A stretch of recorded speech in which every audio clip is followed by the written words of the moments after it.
কুল in কুনতুম তুহিব্বুনাল্লাহ ফাত্তাবিউনি ইউহিব্বুকুমুল্লাহ। আল্লাহ রাব্বুল আলামিন বলেন, হে নবী, আপনি আপনার উম্মতদেরকে বলে দিন, যদি আপনার উম্মতরা আমি আল্লাহকে যদি ভালোবাসতে চাই, তাহলে সর্বপ্রথমে যেন আপনাকে আগে ভালোবাসে।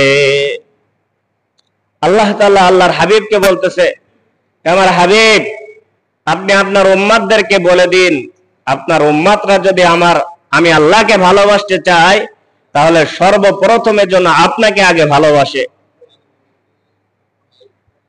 আমরা একটু এদিকে খেয়াল করি। তাহলে আল্লাহ তাআলা কি বললেন? আল্লাহর আমার হাবিব, যদি আমাকে কেউ ভালোবাসতে চায়, সে যেন আগে আপনাকে ভালোবাসে। তো আগে আপনাকে ভালোবাসলে কি হবে? আল্লাহ তাআলা বলতেছেন, কুল ইন কুনতুম তুহিব্বুনাল্লাহ ফাত্তাবিউনি ইউহিব্বুকুমুল্লাহ ওয়া ইয়াগফির লাকুম যুনুবাকুম ওয়াল্লাহু গফুরুর রহিম। যদি হাবিব আপনাকে আগে ভালোবাসে, তাহলে আমি আল্লাহ তাদের গুনাহসমূহ মাফ করে দিব। এরপর আল্লাহ তাআলা বলতেছেন যে আল্লাহ তাআলা ক্ষমাশীল, দয়ালু। আল্লাহু আলা গফুরুর রহিম, তিনি ক্ষমাশীল, দয়ালু। তাহলে আল্লাহকে ভালোবাসতে গেলে আগে ভালোবাসতে হবে কাকে? আমার কথা যদি বুঝে থাকেন উত্তর দেবেন। আল্লাহকে ভালোবাসতে গেলে আগে ভালোবাসতে হবে কাকে? আল্লাহ রাসূল সাল্লাল্লাহু আলাইহি ওয়াসাল্লামকে। এ কথা কে বললেন? আল্লাহ তাআলাই নিজেই বলছেন, আল্লাহর হাবিব বলেন নাই। আল্লাহ তাআলা নিজেই বলতেছেন, কুল ইন কুনতুম তুহিব্বুনাল্লাহ ফাত্তাবিউনি ইউহিব্বুকুমুল্লাহ। হে নবী, আপনার উম্মতদেরকে বলে দিন, যদি আমি আল্লাহকে কেউ ভালোবাসতে চাই, সে যেন আগে আপনাকে ভালোবাসে। আর আপনাকে যদি ভালোবাসে, তাহলে আমি আল্লাহ তাদেরকে ক্ষমা করে দেব, আমি আল্লাহ ক্ষমাশীল। তাহলে সুবহানাল্লাহ। এবার আসেন, আল্লাহ রাসূলকে আমরা ভালোবাসতে চাই, আমরা আল্লাহ রাসূলকে ভালোবাসি। ভালোবাসা এটা মুখে বললে কি হবে, নাকি কাজে প্রমাণ করতে হবে? কাজে প্রমাণ করতে হবে। আপনি একজনরে বলতেছেন, ভাই আমি আপনারে অনেক ভালোবাসি, অথচ আপনি প্রতিনিয়ত তার সাথে শত্রুতা করেন। মুখে বলেন আপনারে ভালোবাসি, প্রতিনিয়ত তাকে মারেন। আপনি মুখে বলেন আপনাকে অনেক ভালোবাসি, তার অর্থ সম্পদ আপনি লুটপাট করে খান। আপনি মুখে বলেন আপনাকে অনেক ভালোবাসি, তার সঙ্গে সর্বদা আপনার ঝগড়া বেঁধে থাকে। তাহলে এই ভালোবাসা কোনো কাজে আসবে? বলেন, এই ভালোবাসা কোনো কাজে আসবে? আল্লাহ রাসূলকে যদি কেউ ভালোবাসতে চায়, এটা কাজে ভালোবাসতে হবে। আল্লাহ রাসূল সাল্লাল্লাহু আলাইহি ওয়াসাল্লাম বলতেছেন, মান আহাব্বা সুন্নতি ফাকাদ আহাব্বানি ওয়া মান আহাব্বানি কানা মাই ফিল জান্নাহ। যে ব্যক্তি আমাকে ভালোবাসতে চায়, সে যেন আমার সুন্নাতকে ভালোবাসে, আর যে আমার সুন্নাতকে ভালোবাসিবে, সে আমার সঙ্গে জান্নাতে যাবে। সবাই বলে সুবহানাল্লাহ। তাহলে আল্লাহ তাআলা বলতেছেন, আমি আল্লাহকে যদি কেউ ভালোবাসতে চাই, তাহলে সে যেন হাবিবকে ভালোবাসে, অর্থাৎ আল্লাহ রাসূলকে যেন ভালোবাসে। আর আল্লাহ রাসূল সাল্লাল্লাহু আলাইহি ওয়াসাল্লাম বলতেছেন যে আমি নবীকে যদি কেউ ভালোবাসতে চাও, তাহলে তোমরা আমার সুন্নাতকে ভালোবাসো।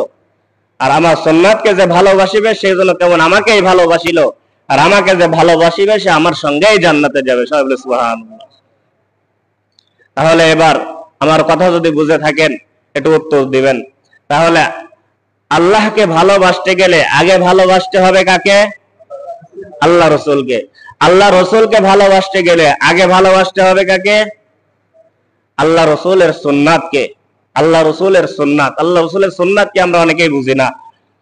খাওয়ার ভিতরে আল্লাহ রাসূলের সুন্নাত আছে, মসজিদে আসবেন, আসার ভিতরে আল্লাহ রাসূলের সুন্নাত আছে, মসজিদ থেকে বের হবেন, এর ভিতরে আল্লাহ রাসূলের সুন্নাত আছে, বাথরুমে যাবেন, বাথরুমে আল্লাহ রাসূলের সুন্নাত আছে, বাথরুম থেকে বের হবেন, সেখানে আল্লাহ রাসূলের সুন্নাত আছে, আপনি ওযু করবেন, ওযুর ভিতরে আল্লাহ রাসূলের সুন্নাত আছে, নামাজ পড়বেন, নামাজের মধ্যে আল্লাহ রাসূলের সুন্নাত আছে। প্রত্যেকটা ক্ষেত্রে, প্রত্যেকটা কাজে, ব্যবসা বাণিজ্য, চাকরি বাকরি, সকল ক্ষেত্রে আল্লাহ রাসূল সাল্লাল্লাহু আলাইহি ওয়াসাল্লামের সুন্নাত আছে। খানা খাওয়ার মধ্যে একটা সুন্নাত আপনাদেরকে বলি, সব সুন্নাত তো বলে শেষ করা সম্ভব না। খানা খাওয়ার ভিতরে আপনি যখন খানা খাইতে বসবেন, বসার সময় একটা দস্তরখানা, একটা পরিষ্কার কাপড় বিছায় নিয়ে এরপর খানা খাওয়া। আল্লাহ রসুল একটা দস্তরখানা বিছাইতেন, পরিষ্কার কাপড় বিছাইতেন। এই জন্য তখন কোনো খানা বা কোনো ভাতের দানা বা কোনো খাবারের কোনো একটা অংশ যদি পড়ে যায়, তাহলে জিনিসটা মাটিতে পড়বে না, জিনিসটা তখন ওই পরিষ্কার কাপড়ের উপর পড়বে, তখন ওখান থেকে তুলে খাওয়া যাবে। এই উদ্দেশ্যে আল্লাহ রসুল সাল্লাল্লাহু আলাইহি ওয়াসাল্লাম দস্তরখানা নাচতেন। আমরাও যদি দস্তরখানা নেচে খানা খাই, তাহলে একটা সুন্নাত পালন হয়ে গেল। সুবহানাল্লাহ। এরপরে খানা খাওয়া শুরুতে আল্লাহ রসুল সাল্লাল্লাহু আলাইহি ওয়াসাল্লাম বিসমিল্লাহ পড়তেন, বিসমিল্লাহি ওয়া আলা বারাকাতিল্লাহ।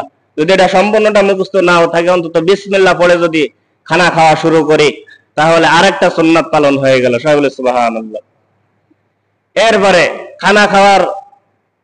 খানা খাইতেছেন, খানা খাওয়ার সময় ডান সাইড থেকে খানা খাওয়া শুরু করা, এটা আল্লাহ রসুলের সুন্নাত। এখন এটা যদি আপনি ডান সাইড থেকে যদি খানা খাওয়া শুরু করেন, তাহলে আর একটা সুন্নাত পালন হয়ে গেল। এরপরে খানা খাওয়া শেষ করার পরে প্লেটটা ভালোভাবে পরিষ্কার করে খাওয়া।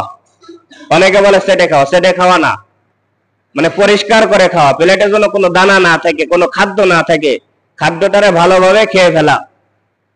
খাদ্য অপচয় করা একটা মারাত্মক গুনাহ। আল্লাহ রসুল খাদ্য অপচয় করতেন না। তো প্লেটটা একটু সুন্দর করে পরিষ্কার করে খাওয়া, এটাও সুন্নাত।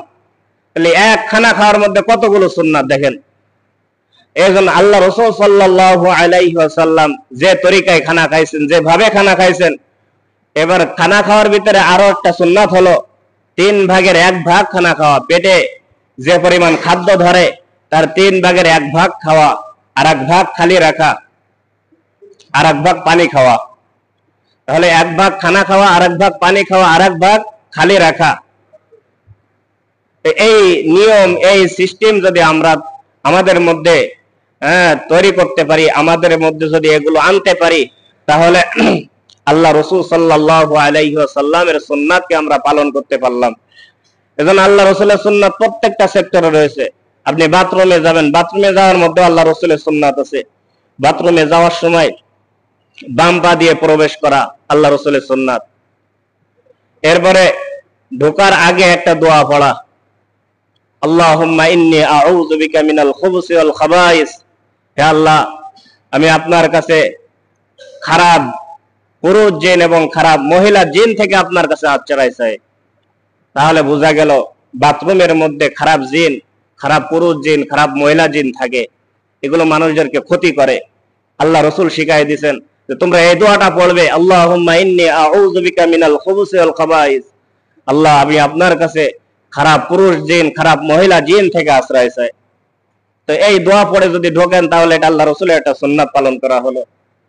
এরপর বাথরুমে ঢুকে ডাইন সাইডে বাহার করে বসা, এটাও আল্লাহ রসুলের একটা সুন্নাত। এরপরে একটু নিচু হয়ে কাপড় উঠানো, এটাও আল্লাহ রসুলের সুন্নাত।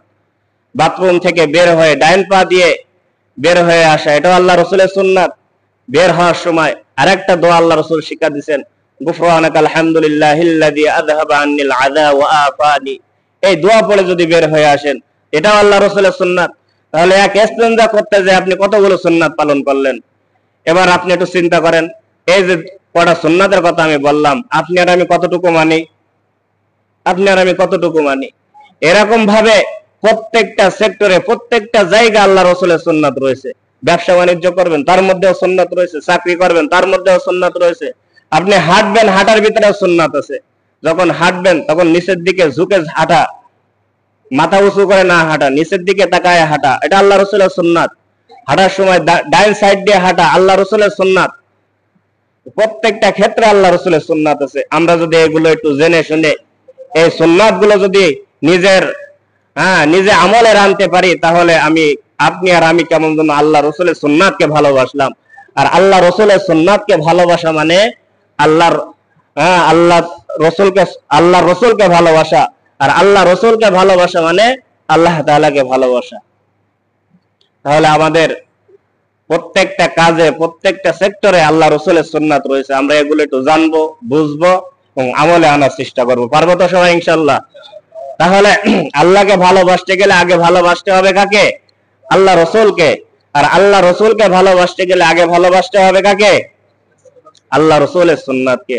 আল্লাহ রসুলের অগণিত সুন্নাত রয়েছে, এগুলো আমরা আমলে আনার চেষ্টা করব, আমরা জানবো, বুঝবো এবং আমলে আনার চেষ্টা করব। সম্মানিত হাজিরিন, এই পবিত্র মাহে রমজান মাস, এটা গুরুত্বপূর্ণ ফজিলাতপূর্ণ মাস। এ মাসকে বলা হয় আত্মশুদ্ধির মাস, সংশোধনের মাস। অর্থাৎ মানুষ সারা জীবন, সারা বছরে যে ভুলগুলো করছে, এই ভুলগুলোকে শুধরায় নেওয়ার মাস হলো এই রমজান মাস। আল্লাহ পাক রব্বুল আলামিন রমজান মাসে শয়তানকে বন্দী করে রাখেন। তার একটা মূল কারণ হলো বান্দা বান্দির জন্য এই মাসে শয়তানের জন্য ধোঁকা না দিতে পারে, এই মাসে তারা যেন নিজেদেরকে নিজেরাই শুধরে নেয়। সারা বছর আমি গালাগালি করে আসছি, রমজান মাস আসছে, আজ থেকে একেবারে নিয়াত করে দেব যে আর কোনো মানুষকে গালাগালি দিব না। সারা বছর অন্যের মাল আত্মসাৎ করে আসছি, আজ থেকে নিয়াত করব যে অন্যের মাল কোনোদিন আত্মসাৎ করব না। সারা বছর মানুষদেরকে কষ্ট দিয়ে আসছি, আজ থেকে নিয়াত করব কোনো মানুষদেরকে কষ্ট দিব না। সারা বছর হিংসার নজরে মানুষদের প্রতি তাকাতাম, আজ থেকে নিয়াত করব হিংসার নজরে আমি কোনো মানুষের দিকে তাকাবো না। সারা বছর মানুষদেরকে ধোঁকা দিয়ে আসছি, আজ থেকে নিয়াত করব মানুষদেরকে আর ধোঁকা দেব না। সারা বছর ব্যবসা বাণিজ্যের ক্ষেত্রে হারাম পথ অবলম্বন করছি, আজ থেকে নিয়াত করব যে সারা বছর যা করছি আর এই ব্যবসা বাণিজ্যের মধ্যে অবৈধ কর্মকাণ্ড আমি চালু করব না। ব্যবসা বাণিজ্যের মধ্যে আমি অবৈধ পথ অবলম্বন করব না, হালাল পথে ইনকাম করব। এরকম নিজেদেরকে শুধরে নেওয়া, আমার ভুল কি কি ছিল এই ভুল থেকে নিজেদেরকে ফিরায় আনা। সারা বছর অহংকারের সঙ্গে চলতাম, রমজান মাস আসছে, অহংকারে একেবারেই কমাইয়া দিব, অহংকারী মুঠে রাখবো না। আল্লাহ তাআলা তিনি নিজে অহংকার করার একমাত্র যোগ্য, আর দুনিয়ার কেউ অহংকার করতে পারবে না। অহংকার হলো আল্লাহ তাআলার একটা চাদর, যে অহংকার করে সে আল্লাহ তাআলার চাদর নিয়ে টানাটানি করে। অহংকারকারীকে আল্লাহ তাআলা পছন্দ করেন না। আল্লাহ তাআলা অহংকারকারীকে দুনিয়াতেও অপমানিত করেন, আখিরাতেও অপমানিত করেন। এজন্য অহংকারী ভাব নিজেদের থেকে বের করে দিতে হবে, নিজেকে সবসময় ছোট মনে করতে হবে। আল্লাহ রাসূল সাল্লাল্লাহু আলাইহি ওয়াসাল্লাম বলেন যে নিজের ছোট মনে করে সর্বদা আল্লাহ পাক রব্বুল আলামিন তার সম্মানকে বাড়ায় দেন। সবাই বলে সুবহানাল্লাহ। এজন্য নিজেদের সব সময় সম্মান ছোট মনে করা, নিজেকে সব সময় তুচ্ছ তাচ্ছিল্য মনে করা, নিজেরে বড় মনে না করা, ক্ষমতার অপব্যবহার না করা। সারা জীবন ক্ষমতা অপব্যবহার করে আসছি, রমজান মাস আসছে, এটা সংশোধনের মাস, নিয়াত করতে হবে সারা জীবন যা করছি আল্লাহ তুমি মাফ করে দাও, আর আমি ক্ষমতার অপব্যবহার করব না। এভাবে প্রত্যেকটা সেক্টরে যদি আপনি আপনার ভুলগুলো যদি খুঁজে খুঁজে আল্লাহর কাছে মাফ চেয়ে এই রমজান মাসে যদি ফিরে আসতে পারেন, আল্লাহ পাক রব্বুল আলামিন খুশি হইয়া আপনার পূর্বের সমস্ত ভুল ত্রুটি মাফ করে দিবেন। সবাই বলে সুবহানাল্লাহ। তাহলে রমজান মাস হলো সংশোধনের মাস, এই রমজান মাস হলো পরিবর্তনের মাস। এই মাসে আল্লাহ পাক রব্বুল আলামিনের কাছে দোয়া করলে আল্লাহ তাআলা দোয়া কবুল করে থাকেন। আর এই মাসে আল্লাহ তাআলা একটা রাত্র রাখছেন, যে রাত্রকে বলা হয় লাইলাতুল কদর, কদরের রাত্র। কদরের রাত নিয়ে আলোচনা বেশ কয়েকবার করা হয়েছে। তারপর একটু স্মরণে আনার জন্য বলি, আল্লাহ পাক রব্বুল আলামিন এই মাসের গুরুত্ব এত রাখছেন, আল্লাহ তাআলা নিজেই খুশি হয়ে বলতেছেন লাইলাতুল কদরি খায়রুম মিন আলফি শাহর। লাইলাতুল কদর হলো 1000 মাসের থেকে উত্তম, 1000 মাসের থেকে উত্তম রাত্র, এই উত্তম হলো এই রাত্র। লাইলাতুল কদর এত গুরুত্বপূর্ণ রাত্র যে এই মাসে এই রাত্রে যখন কোনো বান্দা একটা ইবাদত করে, 1000 মাস ইবাদত করলে যে সওয়াব হয়, ওই পরিমাণ সওয়াব আল্লাহ তাআলা ওই বান্দা বান্দির আমলনামায় লিখে দেন। সবাই বলে সুবহানাল্লাহ। এত গুরুত্বপূর্ণ রাত্র, আমরা এই রাত্রকে একটু তালাশ করারও চেষ্টা করি না যে আল্লাহ তাআলা এত সুন্দর একটা রাত্র আমাদেরকে দান করছেন, এত অফারপূর্ণ রাত্র আমাদেরকে দান করছে, আমরা এই রাত্রকে একটু তালাশ করারও চেষ্টা করি না। এজন্য আর সামনে মাত্র 2টা দিন আছে, আমরা এই 2টা দিনে 2 রাত্রে আমরা চেষ্টা করব আল্লাহ পাক রব্বুল আলামিন যেন আমাদেরকে এই লাইলাতুল কদর মিলায়া দেন। সবাই বলে আমিন। সম্মানিত মুসল্লিবৃন্দ, এই এরপরে তো আর কোনো জুম্মা আসবে না, এই পবিত্র মাহে রমজানের শেষ জুমা।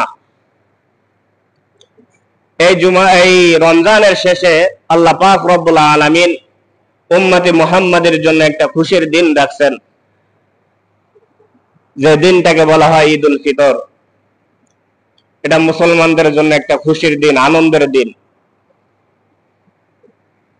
আল্লাহ পাক রব্বুল আলামিন এই মাসে, এই রাত অর্থাৎ এই দিনে, অর্থাৎ ঈদুল ফিতরের দিনে অনেক বান্দা বান্দীকে ক্ষমা করে দেন, অনেক বান্দা বান্দীকে আল্লাহ তাআলা জান্নাত নসিব করেন। এই দিনটা খুশির দিন, কিন্তু সাহাবীদের মধ্যে কিছু কিছু সাহাবী এই দিনেও কান্নাকাটি করতেন যে রমজান মাস চলে গেল, আমার গুনাহ মাফ করাইতে পারছি কিনা, রমজান মাস চলে গেল, আল্লাহ তাআলা আমার গুনাহ মাফ করছেন কিনা, এই নিয়ে পেরেশানির মধ্যে থাকতেন। যাই হোক, আল্লাহ পাক রব্বুল আলামিন এই দিনটাকে রাখছেন খুশির দিন হিসাবে, যে বান্দা বান্দি সারাদিন, সারা একটা মাস রোজা রাখছে, সারা একটা মাস ক্ষুধার্ত ছিল, আর এই দিনে আল্লাহ পাক রব্বুল আলামিন একটা খুশির দিন রাখছেন, যে বান্দা বান্দি এই দিনে আনন্দ করবেন, ঈদের নামাজ আদায় করবেন। ঈদের নামাজ আদায়ের মাধ্যমে বান্দা বান্দির মধ্যে একটা আনন্দ ভাব তৈরি হবে। কিন্তু এই আনন্দ শরীয়ত সম্মত হতে হবে।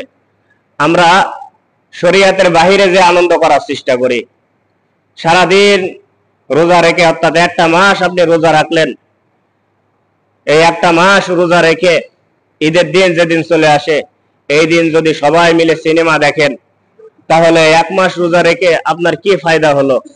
আপনি কি পরিবর্তন হলেন? এই রমজান মাস তো পরিবর্তনের একটা মাস, মানুষদেরকে পরিবর্তন করার জন্য আল্লাহ তাআলা এই মাসটা নাজিল করেছেন, এই মাসটা দিবেন। অথচ আপনি একটা মাস রোজা রাখলেন, রোজা রেখে আপনি এই ঈদের দিন অশ্লীল কাজ করে বেড়ালেন, হ্যাঁ, টিভি সিনেমা দেখে বেড়ালেন, বন্ধুদের নিয়ে গান বাজনায় লিপ্ত হয়ে গেলেন। তাহলে এই রোজা থেকে আপনি কি শিক্ষা নিলেন? এই মাস থেকে আপনি কি শিক্ষা নিলেন?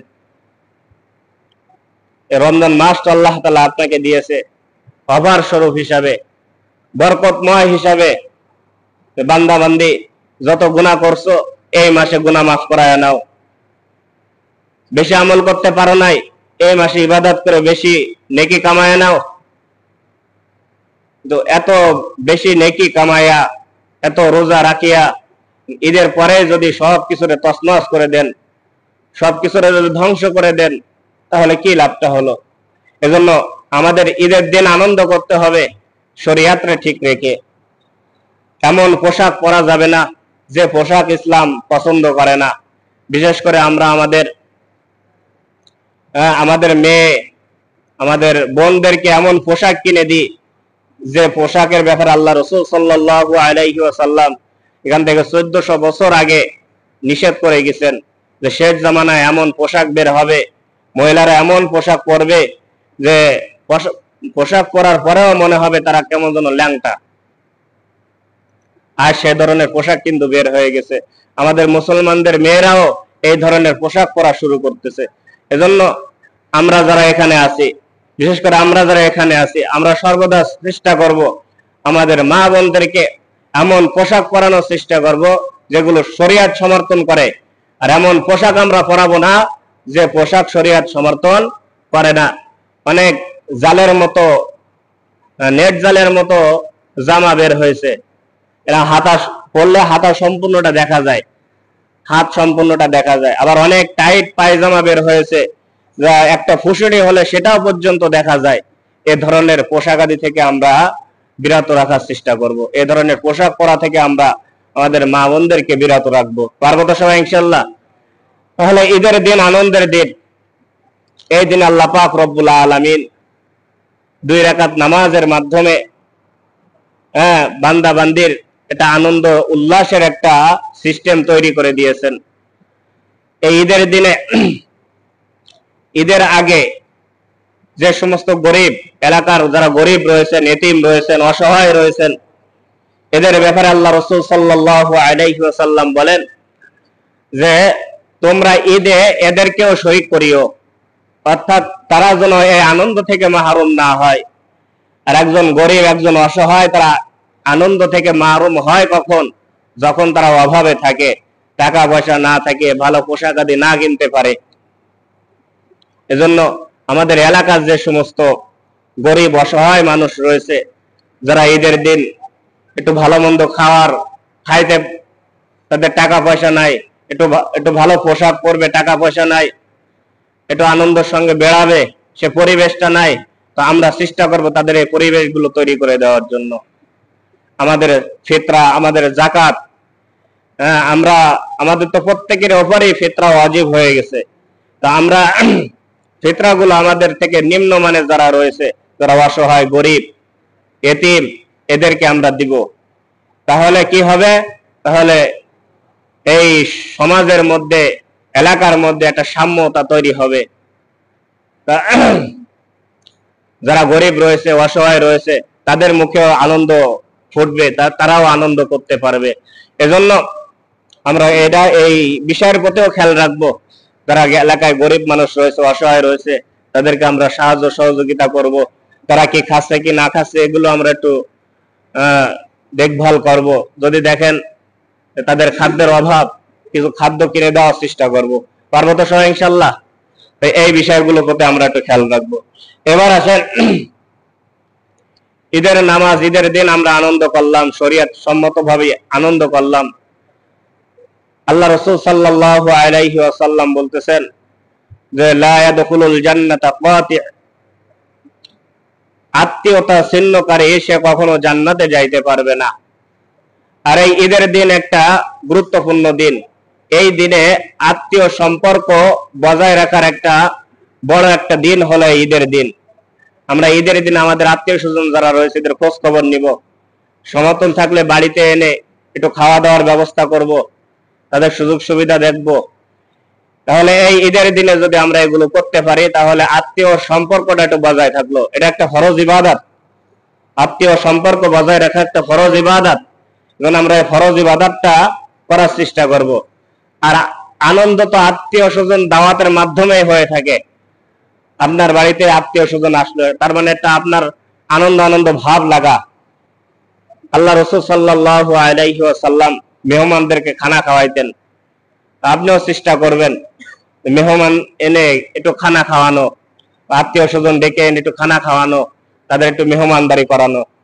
তো এই ইবাদতটা করার চেষ্টা করবেন। আমরা এই ইবাদত থেকে কেউ মাহরুম যাব না, কারণ এটা একটা ফরজ ইবাদত। ফরজ ইবাদত আমাদের সবারই করতে হবে। আরেকটা বিষয় হলো, এই ঈদ উল ফিতরের পরে আল্লাহ রাসূল সাল্লাল্লাহু আলাইহি ওয়াসাল্লাম বলতেছেন যে মান সামা রমাদানা, যে ব্যক্তি রমজান মাসে রোজা রাখে, সুম্মা আতবাআহু সিত্তান মিন শাওয়াল, এরপরে শাওয়াল মাসে এসে 6টা রোজা রাখে। রমজান মাসে রোজা রাখার পরে শাওয়াল মাসে এসে 6টা রোজা রাখে, কানা কাসিয়ামিদ দাহার, তাহলে ওই ব্যক্তির আমল নামায় আল্লাহ রাব্বুল আলামিন 1 বছর রোজা রাখলে যে সওয়াব হয়, ওই পরিমাণ সওয়াব আল্লাহ তাআলা ওই বান্দা বান্দির আমল নামায় লিখে দেন। সুবহানাল্লাহ। তাহলে এই রমজানে যারা আমরা রোজা রাখছি, আমরা চেষ্টা করব এই শাওয়াল মাসে 6টা রোজা রাখার জন্য। এই 6টা রোজা যদি আপনি আর আমি রাখতে পারি, তাহলে সারা বছর রোজা রাখলে যে সওয়াব হবে, আল্লাহ পাক রব্বুল আলামিন ওই পরিমাণ সওয়াব এই 6টা রোজা রাখার কারণে ওই পরিমাণ সওয়াব আল্লাহ তাআলা আমাদেরকে দান করবেন। সবাই বলে সুবহানাল্লাহ।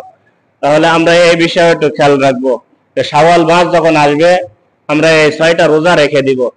এখন প্রশ্ন হলো, 6টা রোজা কি ধারাবাহিক ভাবে রাখতে হবে নাকি ধীরে ধীরে রাখলে হবে? হ্যাঁ, শাওয়াল মাসের মধ্যে আপনি যে কোনো দিনে রাখতে পারবেন। আপনি একদিন রাখলেন, আর একদিন রাখলেন না, বা 2 দিন রাখলেন না, পরে আবার রাখলেন, এভাবে রাখতে পারবেন, ভেঙ্গে ভেঙ্গে রাখতে পারবেন। এজন্য আমরা চেষ্টা করব শাওয়াল মাসের রোজা, 6টা রোজা রাখার জন্য। তো জুমায় যে আলোচনাগুলো করা হলো, আল্লাহ পাক রব্বুল আলামিন এই আলোচনা বুঝে আমল করার তৌফিক দান করেন, সবাই বলে আমিন। ওয়া আখিরু দাওয়ানা আলহামদুলিল্লাহি রাব্বিল আলামিন। যারা সুন্নাত পড়েননি সুন্নাত পড়ে নিন। আরেকটা বিষয়, একটু বসেন, একটুক্ষণ বসেন।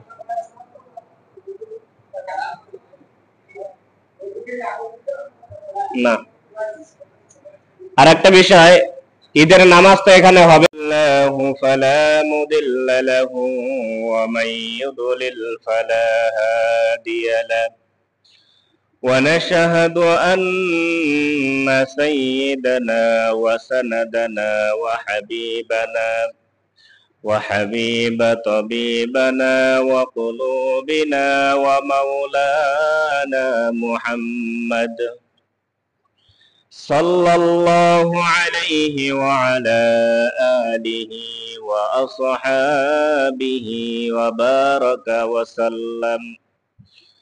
وبارك وسلم تسليما كثيرا كثيرا. أما بعد، فقد قال الله تعالى في كلامه المجيد: أعوذ بالله من الشيطان الرجيم. قل إن كنتم تحبون الله فاتبعوني يحببكم الله ويغفر لكم ذنوبكم والله غفور رحيم. قال رسول الله صلى الله عليه وسلم: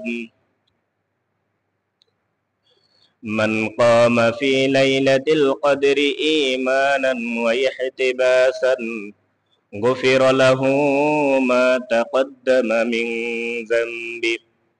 وقال تعالى في شان حبيب عليه الصلاة والسلام: إن الله وملائكته يصلون على النبي يا أيها الذين آمنوا صلوا عليه وسلموا تسليما. اللهم صل على محمد وعلى آل محمد كما صليت على إبراهيم وعلى آل إبراهيم إنك حميد مجيد.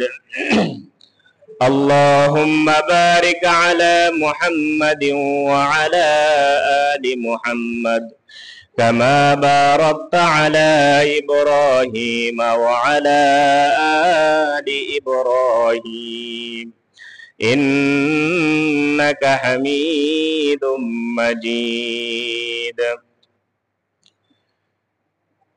اللهم رب ارحمهما كما ربياني صغيرا. ربي زدني علما. ربي يسر ولا توسر وتمم علينا بالخير. رب اشرح لي صدري ويسر لي أمري واحلل عقدة من لساني يفقه قولي. আল্লাহ পাকের বান্দা জনাবে রাসূলুল্লাহ সাল্লাল্লাহু আলাইহি ওয়াসাল্লামের উম্মতগণ, যে পবিত্র মাহে রমজানের শেষ জুমায় আল্লাহ পাক রব্বুল আলামিন আমাদেরকে ভালোবেসে মহব্বত করে এই পবিত্র দিনে পবিত্র জায়গায় আগে ভাগে আসার, বসার, কিছু কথা বলার ও কিছু কথা শোনার তৌফিক দান করেছেন। এজন্য দিল থেকে শুকরিয়া আদায় করি আলহামদুলিল্লাহ। সম্মানিত হাজিরিন, পবিত্র মাহে রমজান মাস শেষের দিকে, এই মাসের ফজিলত গুরুত্ব আমরা কম বেশি সবাই শুনছি, সবাই জানি। এই মাসে আল্লাহ পাক রব্বুল আলামিন রহমত বর্ষণ করে থাকেন।